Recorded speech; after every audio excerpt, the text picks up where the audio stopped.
Hey there, beautiful souls, and welcome back to another episode of Empowered You, the podcast where we talk all things healing, growth, and turning pain into power. I'm your host, Jill Ripley, and it's my intention to use my own personal experience to help you or someone you love open to the idea of letting go of past pain and using it as a springboard for personal growth. Much of what I share here is inspired by my own journey that I wrote about in my book, Empowered by the Storm, Releasing the Past and Embracing the Light. If anything I talk about today resonates with you, I invite you to check it out. It's available on Amazon or through my website at empoweredbythestorm.com. What we will be talking about today is breaking up with numbing, my sobriety story and what it taught me about true healing. Have you ever considered that your coping mechanism might actually be the very thing holding you back from truly living? Whether it's excessive drinking, endless scrolling on social media, binge watching TV, emotional eating, overworking, or people pleasing, these numbing tactics can keep you from facing your true pain and blocking the healing you so deeply deserve. We all have our go-to habits, but at some point, what numbs us also starts to numb potential. I think one of the hardest things to come to grips with is realizing that the thing you've been using to cope with is actually masking a deeper wound, a wound that needs to be faced in order for true healing to begin.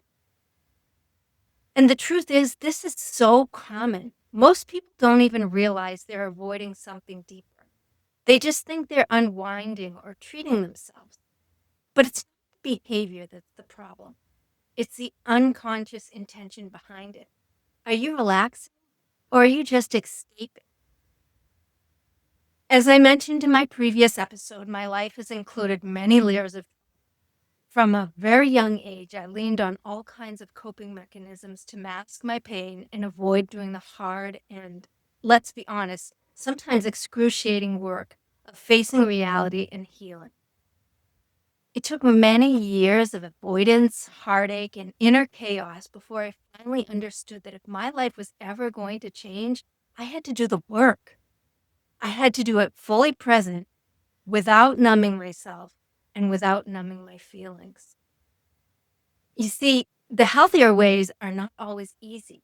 In fact, it's typically much harder and more time consuming. But as you will see, it is totally worthwhile. For me, the escape started. I was around 11 when I first started using drugs and alcohol. By age 14, I had stopped using drugs completely as I lost all access to them when I had to move out of the city that I grew up in. But by age 18, alcohol became fairly easy to access, and it felt like the subtle permission slip to disconnect from pain. In my 20s, it was mostly weekends, getting drunk with friends. It was just kind of like what we did. It felt normal and almost expected. But by the time I hit my 30s, after my girls were born, something had changed. Wine became my nightly ritual. It went down like water, and I didn't have a shut-off switch. It was not uncommon for me to drink more than just one bottle of wine as well. I never intended to get drunk. It always just seemed to happen. And the next morning, I'd feel shame and regret, and I'd always promise myself that it wouldn't happen again. But everywhere we went, there was alcohol. All of our friends drank, and it was the centerpiece of our social life. And the truth is, bad behavior was just brushed off with a laugh and a refill. It was the wine talking, we'd say. Don't worry about it. But deep down, I was worried about it because the truth is, alcohol became my most accepted and most dangerous coping mechanism. It dulled the pain, sure, but it also dulled my intuition, my confidence, and eventually my joy. Whether I understood it or not, alcohol created so many problems in my life. The hangovers alone, the fog, the fatigue, they chipped away at my patience. And when my patience was gone, it was the people that I loved the most who felt, namely my kids and my husband. I used to tell myself, you're doing fine. You get up, you work out, you take care of the house, you take care of the kids. What more do you want? But deep down, I knew I wasn't fully present. I was holding pain at arm's length and numbing with wine instead of facing. What I also didn't see that I was teaching my kids without meaning to, that it's normal to hide your feelings or to drown them. And that realization, it gutted me. But it also helped me to realize that we can break the cycle, one conscious choice at a time. It wasn't until after my marriage ended, after years of emotional distance, deep denial, and painful patterns, that I finally took the steps to get sober and get help. I reached a point where I couldn't pretend anymore, and something had to change.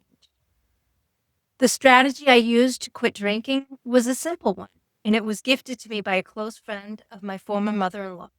She had played a vital role in helping me care for my mother-in-law during her final days, and little did I know she would also become my saving grace. We had a lunch date scheduled, and even though I was nursing an intense hangover, I showed up anyway. And she took one look at me and could tell something wasn't right. When she asked, I told her the truth, all of it. I opened up about my alcohol dependence and the chaos it was creating in my life. And she revealed to me that she had also had trouble with alcohol in her past. She had been there. And she shared to me that during her lowest point, she made a decision that changed everything. She bought a pocket calendar, the old school kind. And each day she didn't drink, she marked it day by day. And those X's became a lifeline for her, a symbol of victory and something to be proud of. So for some reason, that idea hit me differently. It felt doable. So I decided to give it a try. And on my way home that day, I bought a pocket calendar, and the next morning, I started with an X. And every day, I put an X on that calendar. After 3 months of putting X's, I just knew I was done. And that was over 10 years ago. I haven't had a drink since. Now, I can't tell you if something that simple will be your catalyst for change, but it could be. And if not, that's okay too. What matters is that you find something that works for you. And please don't try to do it alone. If you need help, I have a list of support resources available at empoweredbythestorm.com under the resources tab. You are not alone, and you don't have to keep suffering in silence. Just take one brave step, and then another, and then another. And here's what I also want to say, especially to anyone listening who thinks sobriety will fix everything overnight. It won't.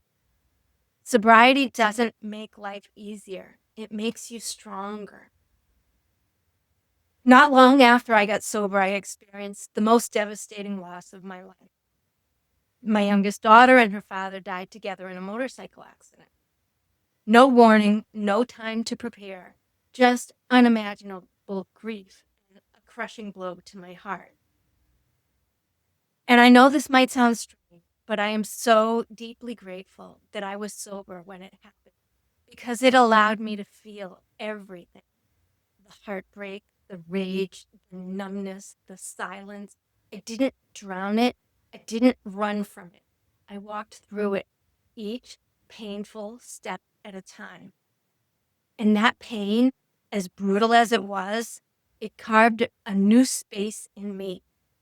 With the help of an amazing therapist, I was able to face my past traumas, learn to understand that I am not what happened to me, and to find a new space within myself, a space for grace, a space for healing, and strength that I didn't even know I had. And here's what I want to say to anyone out there who's still clinging to their coping mechanism of choice. Whether it's alcohol, food, overworking, doom scrolling, or whatever else is helping you numb, you don't have to live that way. I'm not here to shame or judge you. I get it. I lived it. I used numbing as a survival technique. But at some point, survival isn't enough.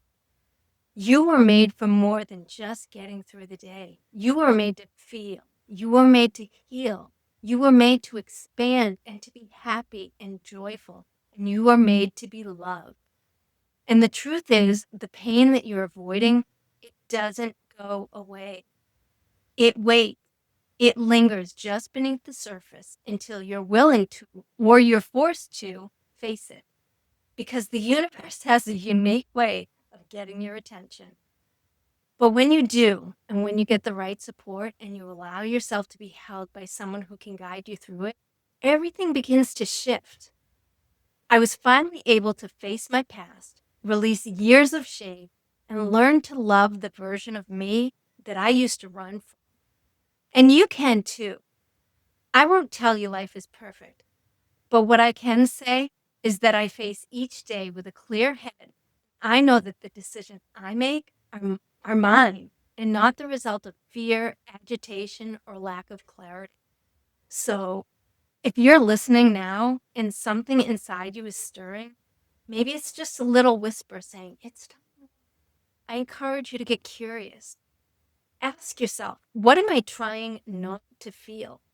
What part of me is asking to be seen and heard and healed?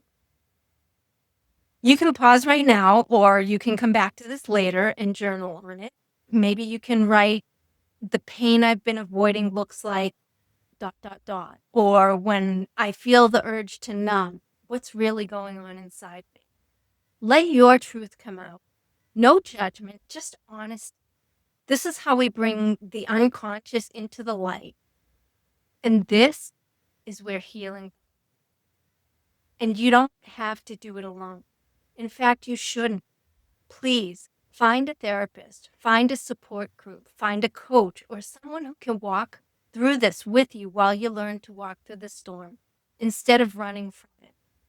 Because when you do, that storm will make you stronger than you ever thought possible.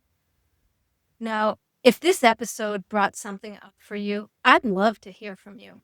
You can reach out to me on Instagram at Empowered by the Storm or through my website, empoweredbythestorm.com, and let me know.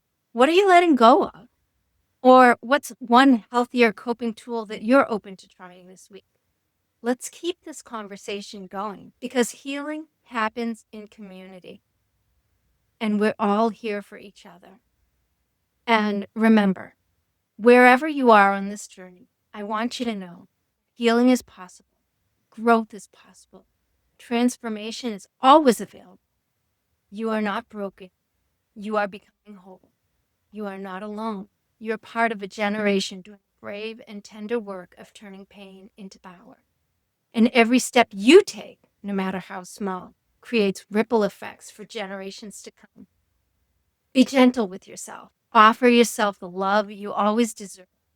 You are both the one who needed more and the one who can now give more to yourself and to others. And if this episode touched your heart, I hope you'll share it with someone who might need this message. And if you'd like to dive deeper into this kind of healing work, my book, Empowered by the Storm, again, is available on Amazon or empoweredbythestorm.com. Until next time, stay grounded, stay loving, and stay empowered.